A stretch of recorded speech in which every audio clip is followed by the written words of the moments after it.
Hi, everyone. Welcome to the Beyond Deadlines podcast, where we tackle challenges that schedule leaders come across on a day-to-day basis.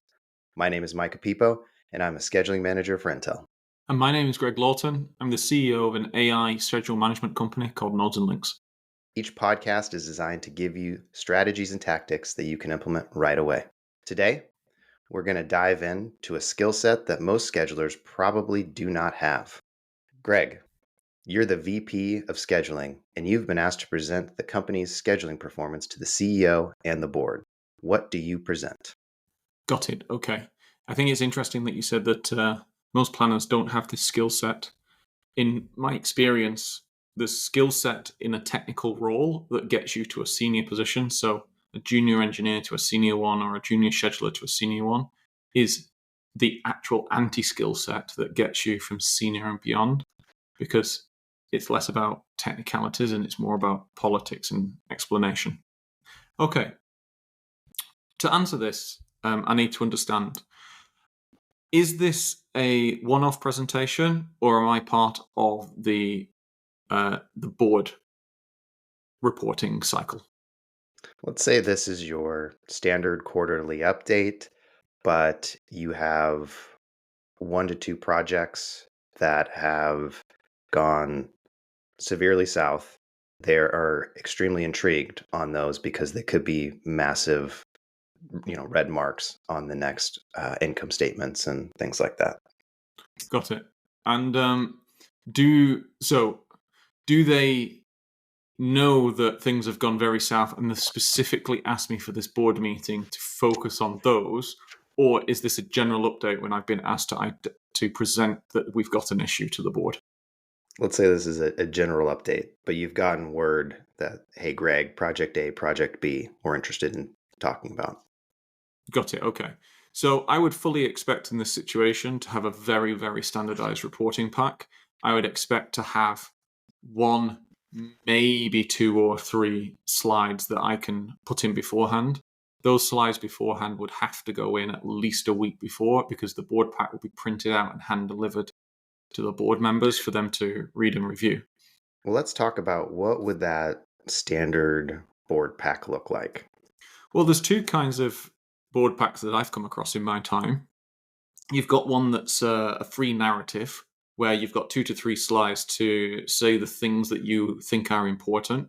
And we're talking here very simple words, probably no more than 5 or 10 words per sentence, probably no more than 1 to 3 sentences per slide with some stats, and that's essentially it.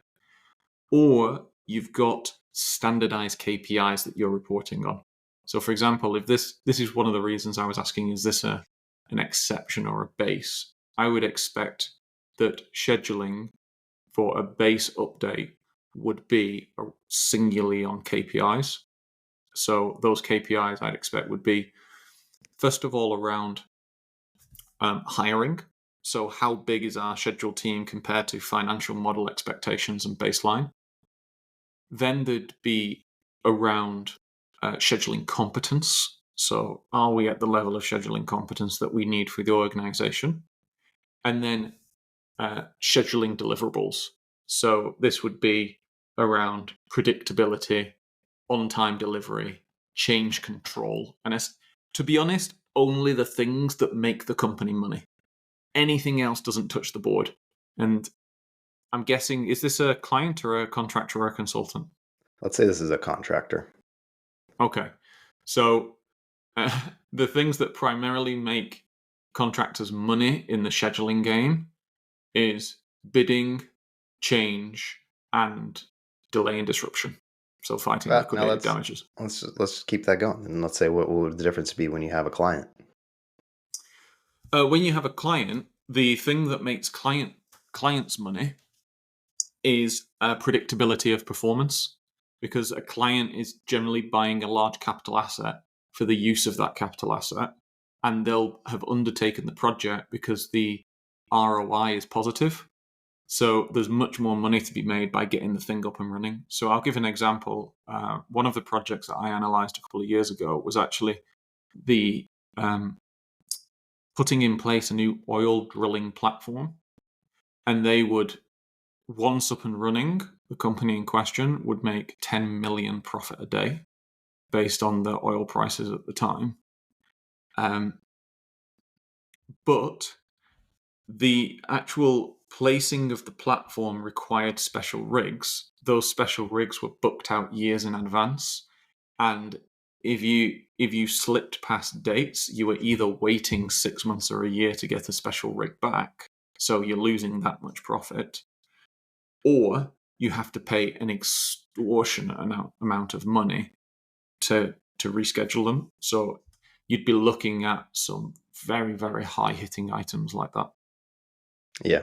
So let's say you could go into the board meeting, you give your standard update, and you go over your KPIs. I really thought the hiring one was super interesting. I did not see that KPI coming. But you do the standard, and then they want to get into those, let's call it project A, project B, challenging it projects. Mm-hmm. What are the differences in presentation techniques, the content, the style, the structure that are going to be different when you're presenting to a board? Or for Mm-hmm. those listeners out there, you could picture this as going in to speak to a VP or a CEO or just a higher up level person who's not in the construction world. What are those key differences compared to if you were giving it to a director of construction or a senior construction manager? Very, very good question. So the first and most obvious one is you start with the conclusion, the end point. A lot of people present a flow of logic. We've been delayed on this. The reason why we've been delayed is we didn't have enough people. To get back on time, we need 10 people. Please, can I have 10 people? No, that is... I've got no time to listen to your first 3 points. It's start with the end one. I need 10 people to get back on time. If I care or I want to, I will ask more questions. But don't force me to listen to all the spiel. Allow me to decide if I want to ask more questions. Because to be honest, I might have more important things in that board meeting to go after. The financial director might have said, we've had 20 million stolen from the bank account. To be honest, I don't really care about your scheduling update this quarter. So that's number one, which is just like start with the absolute end ask in mind. Number two is you have to spend a much greater amount of time on specificity of language and simplicity of language.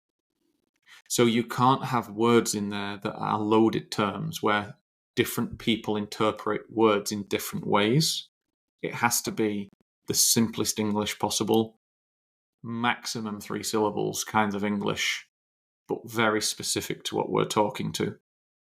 So for an example, let's say that there's unpredictability as to where interest rates might go into the future, and the finance director has spent 3 weeks with 5 people on the finance team modelling the treasury and cash flow requirements of the company. They could say, we've spent many weeks modelling, and there's a range of blah, blah, blah. They will say something as simple like, we need to increase our overdraft to 20 million. They'll just make it an absolute and make it a single line like this, and people cannot confuse what that is. Can you provide an example in construction or for a project? Yes, for a project, for example, we need to implement double shift working in order to get back on schedule. And then bullet point 2 under that would be double shift working gets us on schedule by September. Third bullet point, we need to suffer a 4-month delay. That's Now, it. would you throw in the costs of either of those? Double shift working is going to cost us 5 mil, but save us 10. If we don't do it, we're going to be delayed. It's going to cost us 20. Would you put those sorts of things in there? It depends on what is the largest blocker. When I was given an example of double shift working, the largest blocker might be HR and unions. So you focus on the singular problem that's at the top of the pyramid. And then once you've solved that problem, you go to the next problem. Board meetings aren't meetings where, to be honest, a lot of project meetings are like the opposite kind of meetings where everyone chimes in with different comments and thoughts, and they say, have you considered this and have you considered? They're not like that. It is, what is the one problem you're trying to solve? And if there's a second problem, we'll talk about it outside this meeting. It's military, these meetings. So it would be, problem. HR policies and unions don't allow us to do double shift, but double shift will get us back on time. Because Yeah. if it's not even a possibility, there's no point of including a cost in there. Is there a different style or structure that you would use to answer questions that the board might ask you? You mentioned in a construction meeting, it runs very differently. Everyone chimes in, has their own opinion. Have you thought of the solution? Have you not? Mm-hmm. When you get a question from the board, would you answer it differently? Or what are some of your tips, tactics, and strategies to give very solid answers? You'd absolutely answer it differently. In the vast majority of situations, it depends on how you answer your engineering meeting questions. But first and foremost, you need to understand the rules of the meeting from the chairman, because the chairman runs the meeting, and the chairman, might be extreme and permit you 30 seconds per answer, and they literally will just stop talking. And you'll be mid-flow, and it doesn't matter. Stop talking. What you're talking about just isn't as important as all the things we've got, etc. So you need... That's something they might want to think about bringing back to the construction meetings. Maybe. Or on the other, like, the chairman might allow for an element of creativity, but, beat you down to be more specific with your answer. But long and short of it is, you need to understand what the rules of the meeting are, and when you speak and when you do not speak, and how you answer. And the answer will be determined by the chairman. So, for example, if the chairman said, each answer needs to be around 30 seconds long, and you need to be specific and to the point, and any questions or considerations need to be noted in the meeting minutes and taken outside, and you asked me a question at the board meeting, you said, why is double shift a HR issue? I would just, as precisely as I could say, I'd say, first of all, I'd turn to the HR director. Would you like to answer this? And then if they go, no, you answer it, I'll go, wonderful. In my understanding, the agreements we have with unions prohibit us from doing weekend working, so we would require union consent. Shut up. They will then ask another question if they want to. That pause is always hard to do. Allowing that space, that awkward silent space, is very hard for people to do. It's something that it's an art and a skill in just allowing, because usually you're in meetings, and if you go back to that standard construction meeting, when you let that pause happen, then every single person gets to chime in the room, and people feel more comfortable continuing to talk, continuing to explain the idea, continuing to go and go and go. And I think that's something that anybody can take to any meeting. There's real power in just keeping it short and simple, unlike what I'm doing now, and then pausing and letting people digest what you said, think about what you said, because as you keep going, a lot of people, you can talk yourself out of your solution. You can talk yourself out of the convincing argument you just made. Versus if you pause, people get a chance to then reflect and answer back on it. So that's a great point you just made. So here's a really interesting thing about board meetings. They're mostly silence. And what you just said is completely true. What I find is that people who are not at board level feel the need to express their presence or justify their points or defend comments that are put against them. Board members, very established board members, don't feel any of that. They're already very successful business people.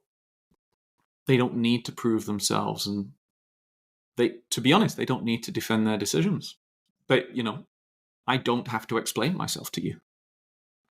And because of that, if you make a point, people will want the time to think about it. And if someone starts talking immediately afterwards, you don't get that point, that time, which is actually something where the chairman will actually say, you're not allowed to just start talking. The chairman will say, Micah is recognized. Micah would like to make a point. And then I could say, just give me 30 seconds, please. Because you're doing your thinking. Yeah. Yeah, and that's something that in interviews I've always appreciated when people don't fire right back off with a response. Yeah, I asked you a very tough technical scheduling question. And some people just jump right into it and they kind of just end up going all over the place. I've always appreciated when someone sits, takes a moment, thinks about what I said, and then goes in response. Switching gears just a little bit in higher up meetings, it's a bit of cooking the books, as you will. Is there any sort of influence that goes on behind the scenes where board members may have second lieutenants, or maybe you have relationships with them? You want to set the stage with them prior to getting in a room with them. I know on the big corporate side, it's always good if you're going to go present to some directors and some vice presidents. You go meet with their number twos or even them, and you share with them what you're going to share ahead of time, feedback and inputs on it. So you come in and it's not a big, whoa, I've never seen this before. What's going on? Is there anything like that that happens with board meetings, or is that handled in just the pre-discussion? Here's your notes ahead of the meeting, a couple weeks ahead of time, they read through it. It really depends on the culture of the organization regarding their board meetings. So I've got experience of venture capital, charity, and billion-dollar company board meetings. And from those three, it is none of them, it is acceptable to shock someone. Don't like surprises. If you're surprising someone in a board meeting, either you're surprising them very positively, or you're moving from the organization.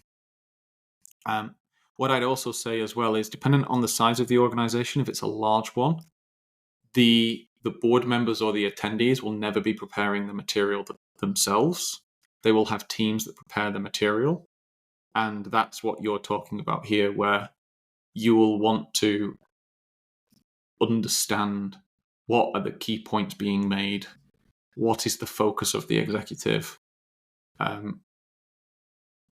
The 48 laws of power that we were talking about before this, an apprentice never outshines the master. So think about, is the point that you're wanting to make the right point for that meeting, or is it a point that you need to make outside of the meeting? Or even more importantly, is it a point that you don't make, someone else makes the point? Yeah. So, if I was invited in as a VP of scheduling to give a scheduling brief, I would be expecting that I actually report to the COO or something like that.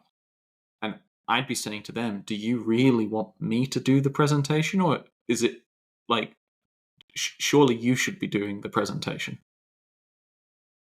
Yeah, That kind of that's an question. excellent point. Absolutely excellent point. How can you position it, and are you overstepping your bounds? It's going back to what you originally said at the very beginning.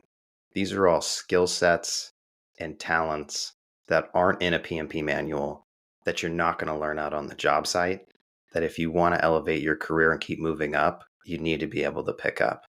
Some of the basic ones are presenting to a group, crafting a presentation, working on your language and the way you structure and say, your simple sentences and your words and your pauses, being able to work at that executive upper board level, to work with people, and understand the kind of politics that are happening there. Anything else that we're missing or that we may have forgot, or tips on how people can get to that level? Yeah, I think the two final elements. One is actually a change in the frame of mind. So a lot of people who are junior or kind of mid-seniority in companies mistake what I've just described as politics. Yes, politics, of course, play a part at the top of a company, just like they do anywhere. But what I'm actually describing is rigorous governance. The reason why a specific individual needs to be the one presenting the information and not someone else is because that specific individual has a target on their forehead for that KPI. So, for example, you can only have individuals responsible for KPIs if they have the means of controlling those KPIs. And at the top level, you're relying on the competence of people, not some kind of large-scale enterprise machine to churn out the right answer. Hence why the chairman is so important in the control of the meeting, and why even little things like the chairman saying, "Micah, could you please stop talking now?" You shut up immediately. It's not a personal slight, and it's not a hit at your character. It's military grade precision to the governance of how decisions are being made that can affect the lives of thousands of people. So I'd flip the first thing is I'd flip the frame of reference. It's not politics, it's governance. This is something that people who want to go from senior beyond need to learn, is that governance is a science in itself. The second component is you can start learning and developing these skills right away, taking your presentations and flipping them around so that the number one takeaway or the number one ask is the first thing I read. That's something you can do at a junior level. It's just something that's not really taught for some reason in businesses. And just being incredibly precise and compelling. So I'll give you an example. Some of the board members that I deal with, they will just create a slide, which is a blank white PowerPoint slide, and write 20 words on it and go, "That's my submission." They don't make it pretty. They don't do lots of graphics. They don't do complex diagrams. It is something like, "We need to increase our pricing by 20%. Doing so would net us 10 million more a year. We've modeled all the scenarios and we're confident in this decision." Something as simple as that. And it's like, okay. Like, I've coming back to the main points of get to the point, simplicity and clarity. That is perfectly simple, perfectly clear, and to the point. So it is a perfect board slide. And I think with those two things, people can start developing the skills that can set them apart at the top end of their careers. Completely agree. This is a skill set that you absolutely have to have.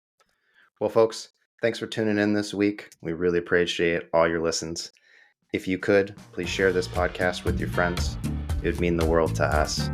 For us at Beyond Deadlines, we'll see you next week.